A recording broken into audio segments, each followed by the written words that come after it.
Well, we're really excited to play Alabama and get back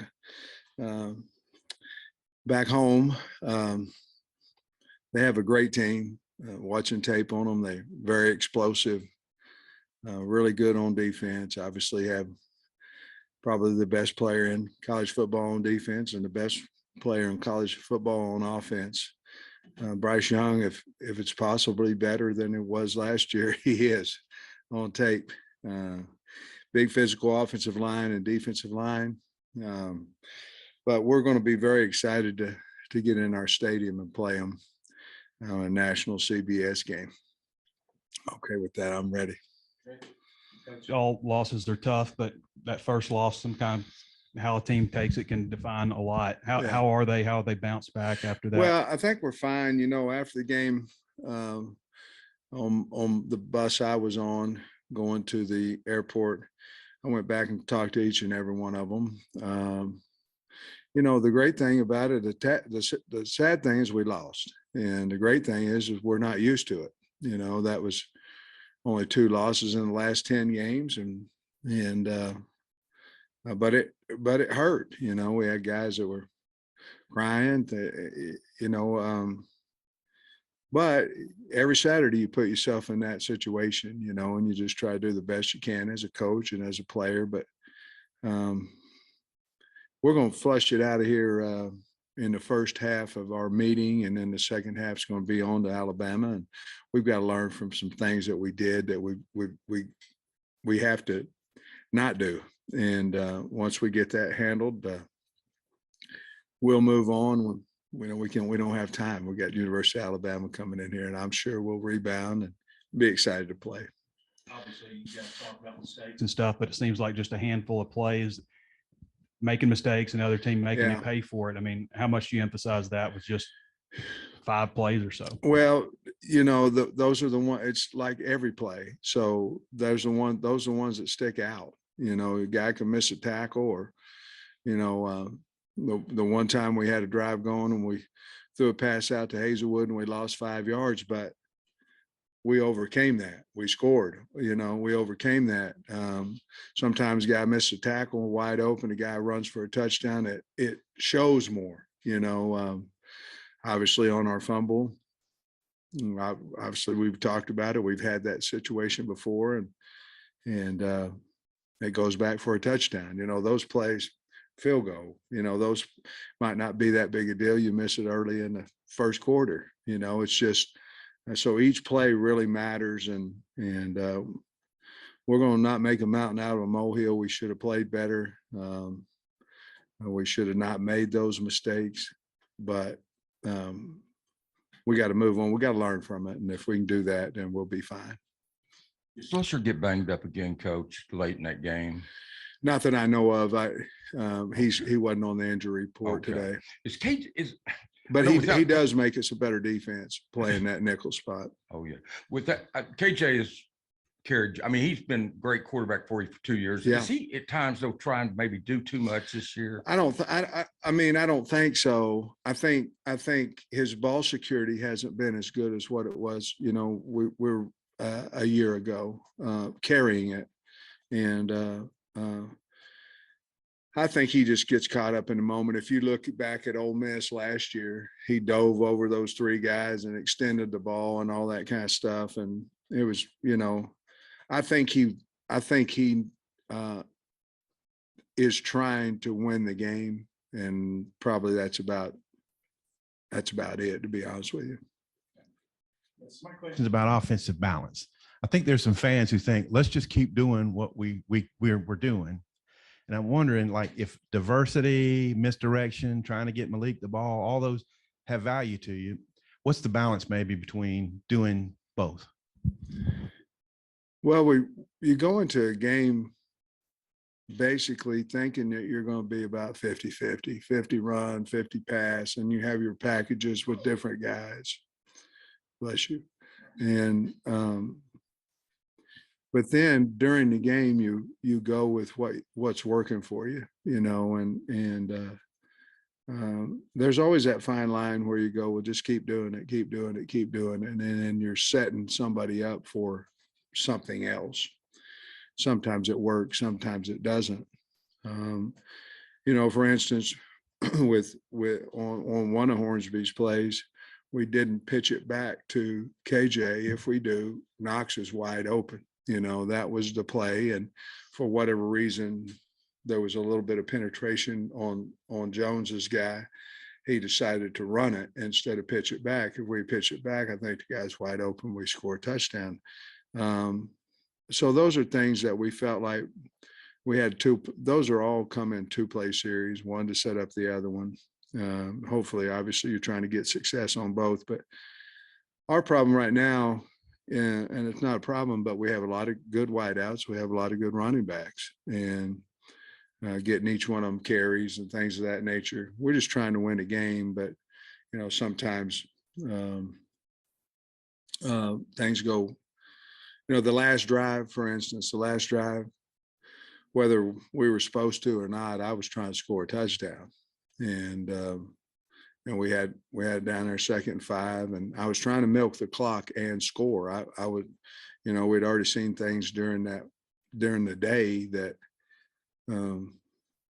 Missouri had missed their kick and things straight up and this, that, and the other, and I just thought we could score, go for 2, and get up 6, and if it was under a minute, I was going to score.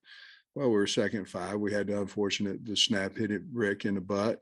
And so that changed a little bit of our thinking at that point as well. But we just try and do what we can win. But the game plan will have a 50-50 run to pass. And we're going to take really what's kind of going well for us or what they're going to give to us. You have a plan of what the defense has done against other opponents. And then if they change on you, you've got to change too. Sometimes that's throwing the ball. Sometimes that's running the ball outside, whatever it may be. So you play Alabama within a touchdown on the road last year. Yeah. What do you take from that game that maybe they can't beat us every year, and like things you can do against them? Well, Alabama's, they can beat you before you ever run out on the field. And programs like that, Georgia, I don't know, in other conferences, maybe USC's that way. I don't know. Maybe Oklahoma is that way, per se, in the Big 12 or whomever it may be. But I think what happens when you play somebody close and you start having some belief that, we got a pretty good team. We can go out and not make mistakes, play well, play hard, get some turnovers, things of that nature, and you have a chance to win the game. And certainly that's where we're at now with our football team. A lot about, the one big fumble, but the defense also hasn't forced any turnovers in the last 2 games. So how important is it to solve that? And how do you actually go about doing that? Well, work on it every day. I mean, you're right. We haven't got any turnovers, not many all year. And we're very aware of it. We do strip tackling, and we have ball security where one side's holding on, the other one's trying to get it out. But for whatever reason, we just haven't got them out of there. Part of that is we have to get better at tackling, obviously when you tackle them, you have a chance to strip it a little bit better. And tackling has a lot to do within the box, but outside the box is where we're noticeable, and we just got to close the area down. We've got to cover closer so we can get a guy if he catches on the ground and things of that nature. I think we did get better, but we got a long way to go in that. I know it's early in the week, but have you talked to Drew at all yet about, facing his former team? And I know that's coming more common now with the portal and everything, but what is that like for players, you think? I don't know. That'd be a good question for him. But I would assume for him, it would be, somewhat some familiarity with, what Alabama's doing. And there's got to be something in there. We'll try to downplay that as much because it is just about shedding blocks and tackling and doing his assignment. Obviously, it's different because, people in high school, they probably knew each other too, if they play close rivalry games and things. So he's probably been somewhat through that, nothing like this week, but he's a mature guy. I would assume it won't affect him too much. Just going back to Slusher, wouldn't imagine it's easy for guys to come back and play well after missing some time, but I think he graded pretty well. What did you think of him and the impact he made defensively? He's a big deal on our defense. I mean, he's a good player. That nickel spot in our defense is probably, you get outside the core, it's probably the most important position that we have. And because it's a run position and a pass position, I mean, at the point of attack, and a cover position. Yeah, I was really pleased with the way he played, and I don't want to use surprise as a word, but you know, I was pleased that he played so well, having been out. I was concerned about his conditioning as well and things, but he played the entire game and played well. Sam, it looks like Bryce Young's maybe running the ball a little Yeah. bit more, and you mentioned you might be even better than last year. What are you seeing from him? What really impresses you about him? A lot of confidence in everything he does, whether he's throwing, whether he's scrambling, he'll stay in the pocket till the last second. When he gets outside the pocket, he just looks comfortable. Like, you know, I could run it for a touchdown. I can throw it for a touchdown. I'm just going to do kind of whichever one I decide to do. And he's been so hard to tackle for the teams that he's been playing. Texas is the only team really that put much pressure on them at all, and they did pressure him well. But I just think he's playing with the extreme amount of confidence, and he's obviously been a good player for probably since he was in sixth grade or whatever, you know, but very, very, very, very confident. Got a lot of players around him. Got some really good backs. Will Anderson, he obviously had a monster year last year. What are you seeing from him, and is he doing something better maybe? Well, he had such a good year last year. He's right where he was last year. You have to have a plan for him. You know, you have to look out there and go, okay, who can change the game on both sides of the ball, and you got to have to try to eliminate them as much as you can with your schematics or double teaming him or whatever it may be, turning a protection, whatever you're going to do. But I've seen him. I mean, he's took over a couple of their games defensively, just puts them in second and 16, second 15, whether it's run or pass. They got a whole bunch of good players on defense on their D line too, but he sticks out still. Coach, Max Fletcher's played 4 games now for y'all. I mean, he's a freshman. Who? Max Fletcher. Just curious what you thought of him through 4 games. I'm so sorry. Oh, you're talking about Matt. Max Fletcher, your punter. Yeah, I know. I'm sorry. I didn't hear you. Inconsistent, you know, sometimes he's trying to match so much, you know, like Smith, you know, he was trying to keep him from returning the ball so much that it's like a pitcher aiming a ball versus just throwing it, you know. Punters have that same, where he's trying to aim it, you know, and he's not doing his regular motion. And, you know, he had a couple of nice punts, and they didn't have any return yardage, but on 2 of them, there was a reason, because they were, you know, 30-yard punts, 28-yard punts. I think just consistency with him. He's got to punt in a game like he does in practice, and I'm sure he'll get better at that. Your defensive ends have flashed quite a bit in the game, Sam, but did the interior defensive line play a little better Saturday night? I noticed Eric Gregory had a couple of plays in a row. Nichols had some plays. I think overall they made more plays. You know, I think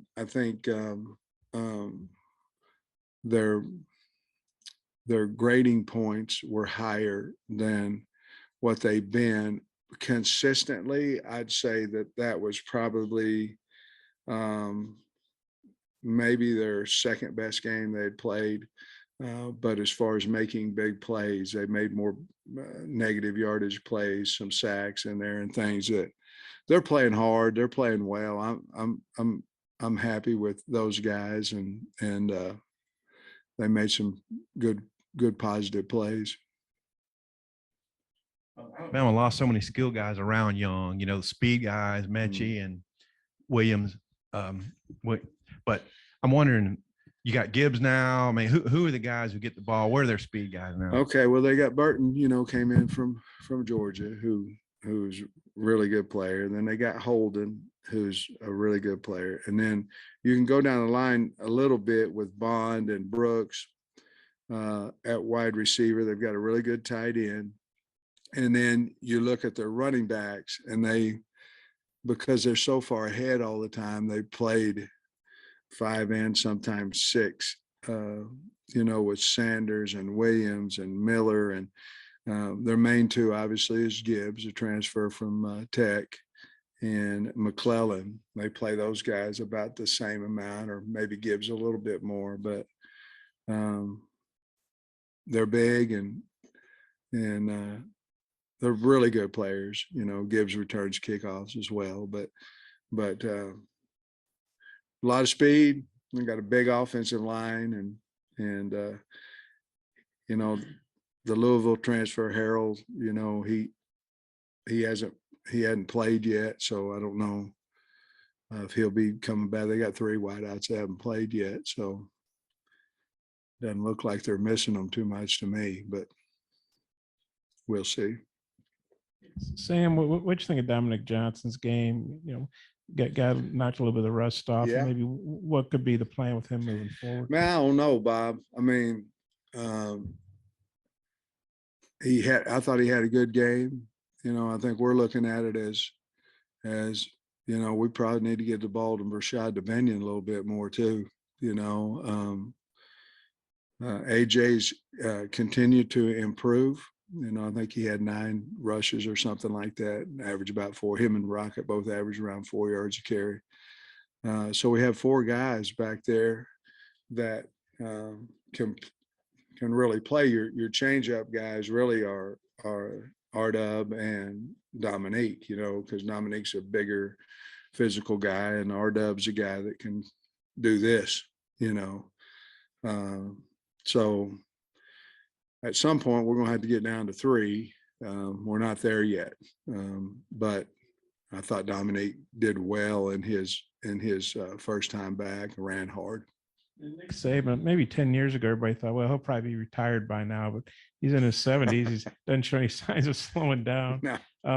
I don't, and I think he tried to hire after you first got here with Brett. I think he tried to hire you. Yeah. Pretty sure. Just wondering what you remember about that. How well have you gotten to know him? Just what do you think about him? I Seeing him as think, good as ever? I mean, I don't know if you're supposed to, and I think he's fantastic. He's been so kind and so good to me. I sat right next to him in the SEC head coaches meetings, and I asked him questions, and he's been kind enough to answer them, and he's treated me outstanding, and I have nothing but wonderful things to say about him. And he's the greatest coach of all time, and in college football, in my opinion. And so, but yeah, I kind of was wondering when he's going to retire too, but I don't know when that's going to come. And the story, I had just been here about 4 or 5 weeks, and I had, talked to my players about loyalty and this, that, and other. And then, I mean, can't be hypocritical. Yeah, my mother told me she didn't raise a son that would do that. So that was the end of that conversation. That's pretty flattering, though, wasn't it? That he came after you? Yeah, I mean, yes.